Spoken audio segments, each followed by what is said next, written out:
C'est un dossier de longue date à La Verrière, le projet de rénovation du quartier du Bois de l'Étang. Après s'être engagé durant la campagne des municipales sur un projet sans démolition, le maire Nicolas Dainville a choisi de suivre une autre option, celle de l'Agence nationale de rénovation urbaine avec une démolition partielle. Les financements pourraient atteindre plus de 60 millions d'euros d'après les premières estimations. On part sur une inscription dans l'ANRU pour avoir le maximum de financement possible. L'ANRU passe par quelques démolitions. 20 millions d'euros pour réhabiliter les intérieurs des appartements, les sols, les plomberies, les sanitaires, les halls, les ascenseurs. 20 millions d'euros pour les voiries, les espaces verts, les aires de jeu. 20 millions d'euros pour les équipements, une école, une maison de quartier. 2 millions d'euros pour sécuriser les espaces et mieux les délimiter. Engagé pendant la campagne sur un projet de rénovation avec démolition, le conseiller municipal d'opposition Jean-Yves Blé reste sur sa position. On nous annonce 260 logements détruits. Nous étions plutôt sur quelque chose, sur une... Vous savez, il y avait plusieurs versions de proposées, et nous étions sur la deuxième version, autour de 180 logements.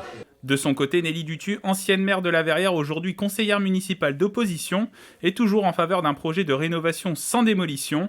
Elle a interpellé le maire sur le sujet lors de la séance. Que l'on soit pour ou contre les démolitions, je dirais, c'est pas le sujet. Le sujet, c'est comment on fait autre chose que ce qu'on avait dit sans prévenir personne. On ne peut pas traiter les gens.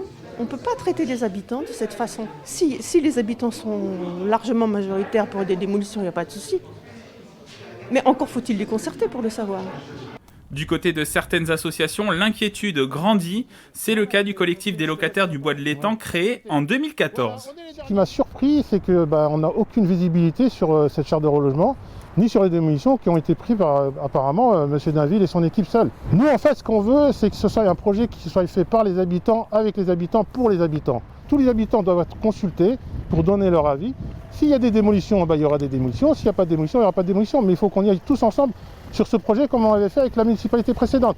Le maire annonce vouloir faire une concertation avec les habitants sur la base de son projet. Il prévoit la démolition entre 214 et 264 logements.